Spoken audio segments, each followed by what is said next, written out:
তো মলের চারপাশটা তোমাদের একবার ঘুরিয়ে দেখিয়ে দিলাম। অ্যাম্বিয়েন্স তো খুবই সুন্দর। তারপর আমরা ফুড জাংশনের একটা কার্ড নিয়ে নিয়েছি, যেহেতু আমরা এখন খাবো। ওর জন্য আমি বসে ওয়েট করছিলাম, আর ও দেখো খাবারটা নিয়ে চলেও এসেছে। আর আমরা অর্ডার দিয়েছিলাম চিলি চিকেন আর রাইস, ভেজ রাইস, যেটা খুবই টেস্টি ছিল, খুবই সুন্দর ছিল খেতে।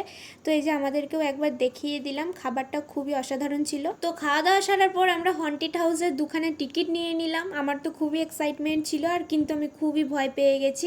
ভেতরে যেহেতু ক্যামেরা অ্যালাউ ছিল না, তাই দেখাতে পারিনি। দেন আমরা দুপুরে লাঞ্চ হিসাবে খেয়ে নিয়েছিলাম হায়দ্রাবাদি চিকেন বিরিয়ানি, যেটা অ্যাভারেজ ছিল। তারপর আমরা মুভি দেখার জন্য দুখানে টিকিট কেটে নিয়েছিলাম, আর মুভিটার নাম ছিল কালকি, যেটা অ্যাভারেজ ছিল, খুব একটা ভালো লাগেনি আমার। সন্ধ্যেবেলা স্ন্যাক্স হিসাবে নিয়ে নিয়েছিলাম আমরা পিৎজা, যেটা আমার খুব ভালো লাগে, আর এই পিৎজাটা খেতে খুবই টেস্টি ছিল, মানে A1 ছিল জাস্ট। স্ন্যাক্স কমপ্লিট করার পর তারপর আমরা একটু শপিং মলটা ঘুরে নিলাম। সো দ্যাটস ইট, আমাদের সারাদিনটা যেভাবেই কাটলো। ভিডিওটা ভালো লাগলে একটা লাইক করে দিও। বাই।